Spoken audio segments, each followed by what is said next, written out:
Voilà. Alors, dans le briefing, Gildas Tonoucoin, vous avez parlé de la maîtrise de la concurrence. Je ne vais pas forcément vous demander d'avoir une liste exhaustive de tous vos concurrents, mais les grandes, entre griffes, les grands de votre secteur, c'est-à-dire que ceux-là qui animent votre secteur, vous devez les maîtriser. Et cela vous permet de savoir comment ils procèdent, comment ils font.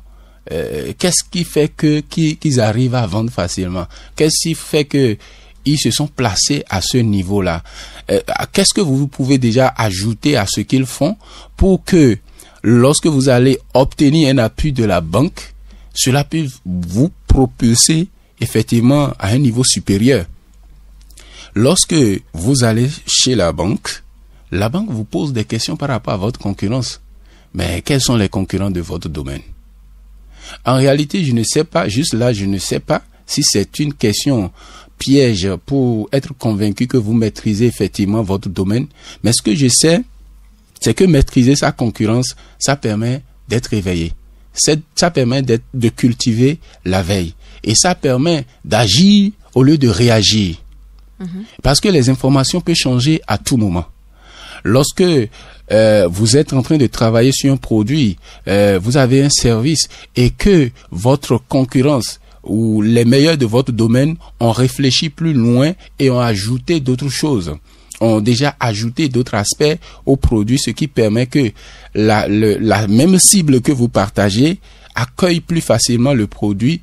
Il vous faut également cultiver, ce travail-là à faire sur le produit ou sur le service et même également sur vous afin d'ajouter toujours un plus, d'avoir une valeur ajoutée qui fera que le client viendra chez vous au lieu d'aller ailleurs. Alors, je voudrais rappeler aux auditeurs que nous ne parlons pas en fait de ce que doit comporter votre dossier que vous allez présenter à votre banquier. Nous ne parlons pas de ça, mais nous parlons de certains enjeux qui sont importants de votre situation, des choses qui peuvent pour vous sembler être des détails, mais en fait qui sont des détails peut-être, mais très importants, qui vont amener le chef d'entreprise, vous en tant que chef d'entreprise, à convaincre un banquier ou un financeur. Donc c'est de ça que nous parlons.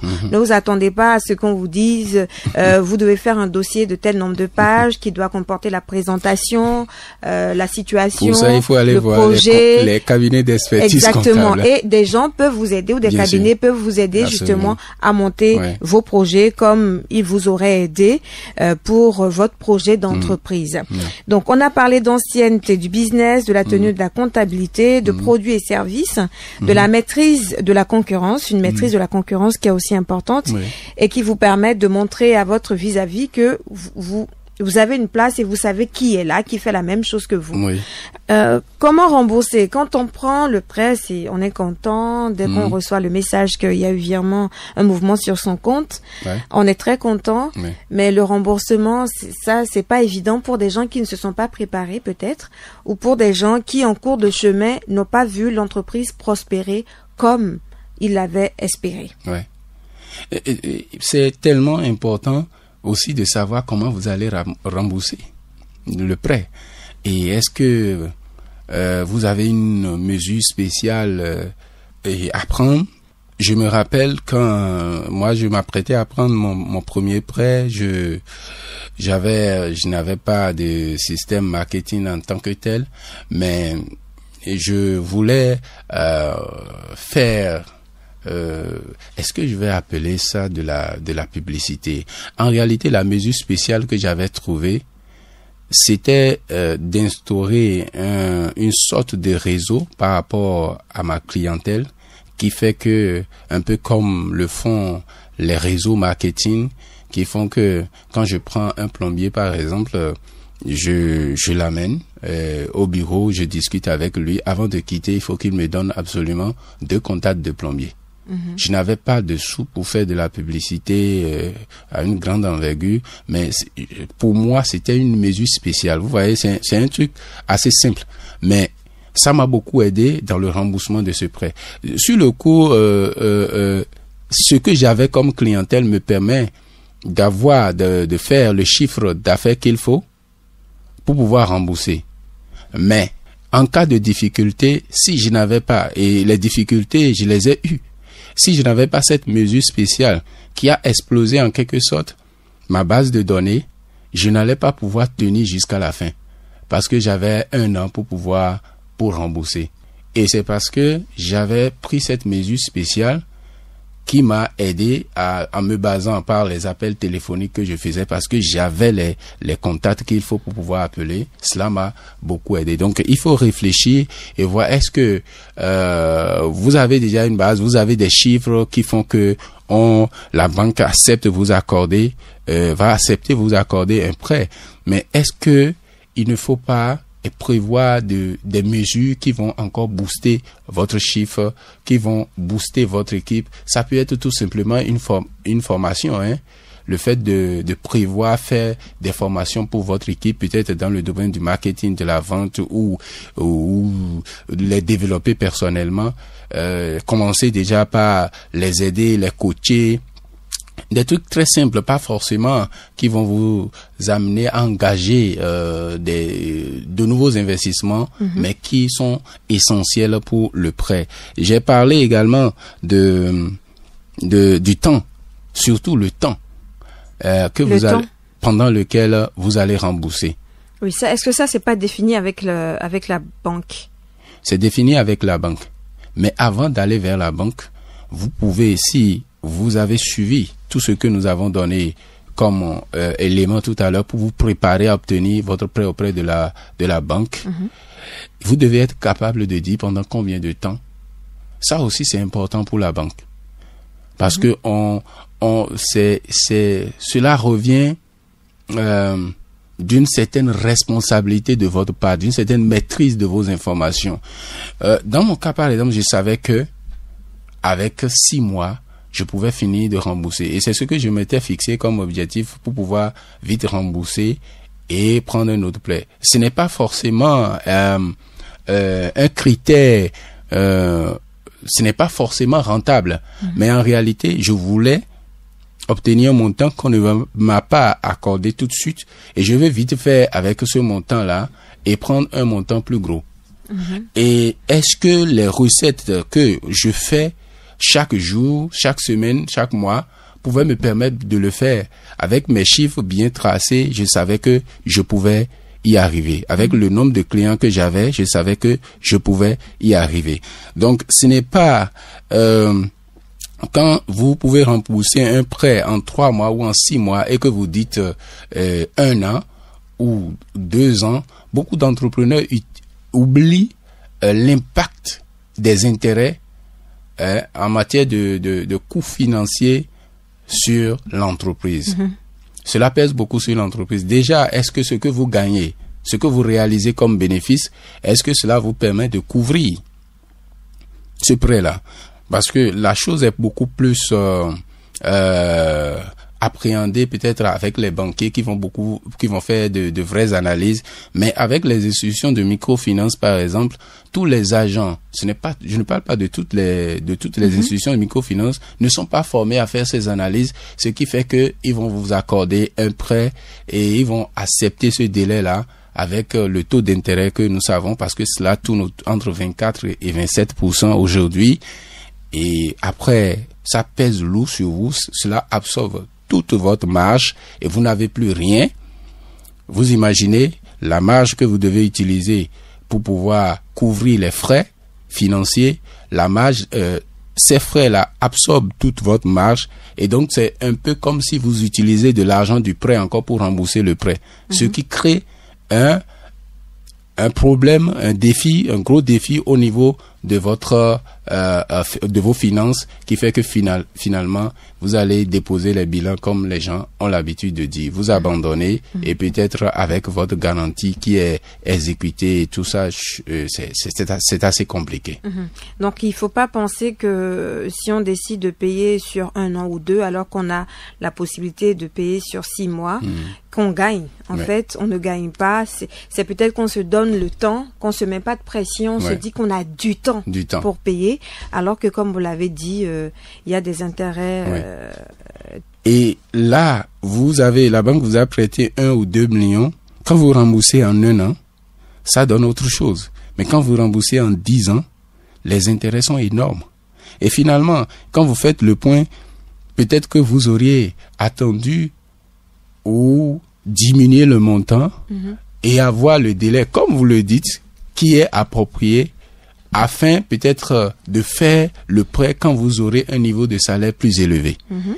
De toute façon, à la fin, vous allez faire le point et voir si vous avez gagné ou perdu. Et généralement, si les gens doivent être sincères envers eux-mêmes, ils savent qu'ils ont gagné, ils ont perdu. Ils savent qu'ils ont perdu, même si cela leur a permis de construire une maison, d'acheter une voiture, ils savent qu'ils ont perdu. Alors, vous parlez de situation matrimoniale, vous dans le briefing, oui. Et donc j'attendais justement cet instant pour vous demander en quoi la situation matrimoniale, selon vous, peut permettre ou être une situation qui ne va pas permettre. Alors, quelle situation, est-ce qu'il y a une situation matrimoniale idéal? Vous savez, Madame Veracruz, c'est tout de suite quand on parle de situation matrimoniale, je suis convaincu que beaucoup de personnes se demandent mais qu'est-ce qu'on va chercher dans la vie privée des gens? Des gens. Bah oui. Mais pour la banque, c'est tellement important. Vous savez que quand vous vous mariez, quand vous êtes marié ou quand vous êtes engagé, vous êtes en couple, c'est une question, est plus responsable. C'est une question d'engagement. Ce n'est pas bon, n'importe qui peut trouver, si vous le permettez, hein, n'importe qui peut trouver une femme et dire voilà, bon, je t'aime, j'aimerais qu'on soit ensemble, tout ça. Et puis bon, on se voit 2 ou 3 fois et puis c'est fini. Mais c'est pas n'importe qui peut s'engager. Ce que je mets dans n'importe qui, c'est que c'est une question de responsabilité. Ce sont les gens responsables qui s'engagent. Et vous savez que... Je dis apparemment parce que ça peut être un critère qui va tromper.